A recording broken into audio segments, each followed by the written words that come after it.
Welcome to the bird media. నేను మీ పవన్ కృష్ణమూర్తి.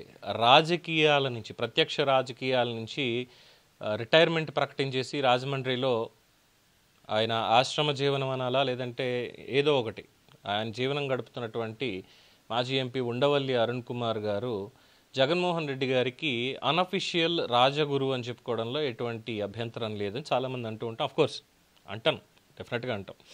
అయితే ఆయన రాష్ట్ర పరిస్థితి మీద, రాష్ట్రంలో ఉన్నటువంటి వాటి మీద మాట్లాడుతూ ప్రతి నెల వచ్చి ఫస్ట్ వీక్లోనో లాస్ట్ వీక్లోనో ఒక ప్రెస్ మీట్ పెట్టడం అనేది పరిపాటి అయిపోయింది. ప్రెస్ మీట్ పెట్టి ఏం చెప్తారు, రాష్ట్రంలో ఉన్నటువంటి పరిస్థితులు ఏంటి ఇలాగా మాట్లాడుతూ అన్యాపదేశంగా జగన్మోహన్ రెడ్డికి సలహాలు ఇస్తూ ఉంటారు, లేదంటే ఆయన పరిస్థితికి బాధపడుతూ ఉంటారు.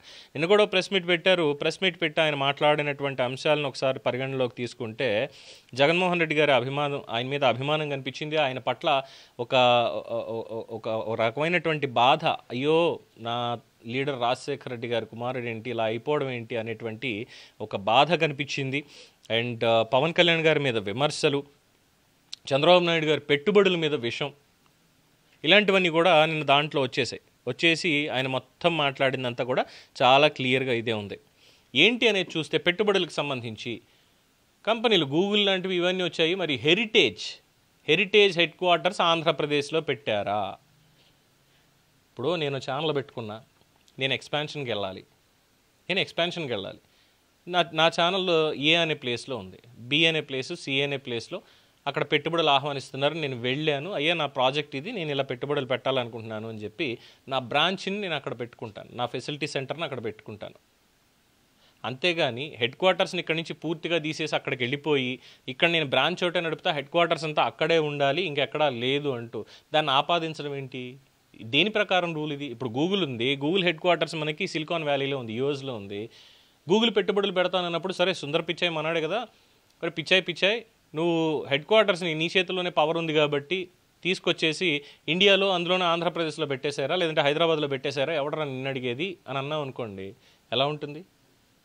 సత్యనాదేళ్ల మైక్రోసాఫ్ట్ అప్పట్లో బిల్ గేట్స్ని, అంటే చంద్రబాబు నాయుడు గారి రెఫరెన్స్ తీసుకొస్తున్నాను, బిల్ గేట్స్ని ఒప్పించి సిలికాన్ వ్యాలీ తర్వాత వాళ్ళ ఫెసిలిటీ సెంటర్ని, వాళ్ళ R&D డిపార్ట్మెంట్ని తీసుకొచ్చి ఫస్ట్ పెట్టింది హైదరాబాద్లో పెట్టారు, ఇండియా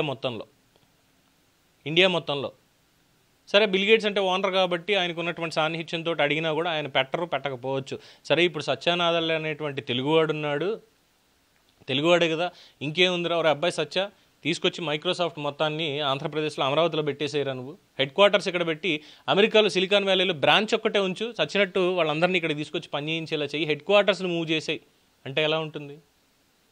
అలాగే అది హెరిటేజ్ అయినా ఇంకోటైనా ఇందులోకి జగన్మోహన్ రెడ్డి గారి భారతీ సిమెంట్స్ వస్తుంది, జగతి పబ్లికేషన్స్ వస్తుంది, సండూర్ పవర్ వస్తుంది, సరస్వతి పవర్ వస్తుంది, ఇతరత్రా ఉన్నటువంటివి అన్నీ కూడా వస్తాయి, ఇంక్లూడింగ్ వారి రాజకీయ పార్టీ కూడా. సరే హెడ్ క్వార్టర్స్ తాడేపల్లి అన్నారు, ఇప్పుడు ఏదో బెంగళూరు మారుతోందా ఏదనేది రూమర్ వినిపిస్తోంది, అది వేరే విషయం అనుకోండి, పార్టీ పక్కన పెట్టేద్దాం.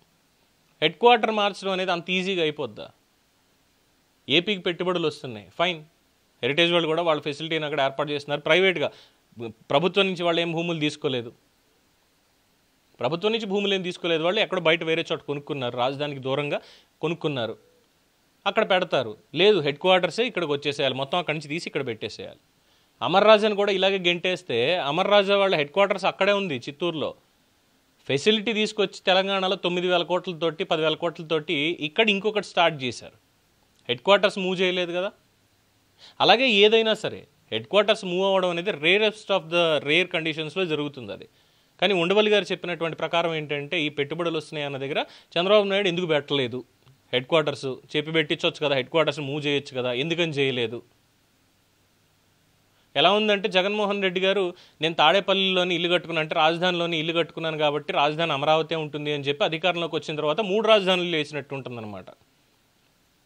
పైకి దాన్ని లేదు తప్పది డెసిషన్ అలా అనకూడదు అంటూనే అధికార వికేంద్రీకరణ జరిగితే తప్పే ఉంది అంటూ మళ్ళీ సమర్థించడం గురువు గారికి చెల్లింది. సో అలా మాట్లాడుకుంటూ వచ్చేసారు.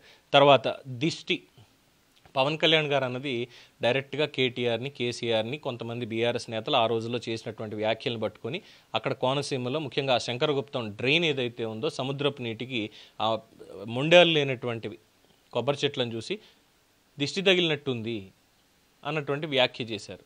సో దానికి వచ్చి వరుసగా మాట్లాడుకుంటూ వెళ్ళిపోయారు. దాన్ని పట్టుకుని ఉండవల్లి గారు నిజంగా తెలియదా ఆయనకి మాత్రం ఎవరి దిష్టి తగిలింది ఏంటనేది? అది కామన్గా అనేటువంటి మాటే, కామన్గా అనేటువంటిదే కదా.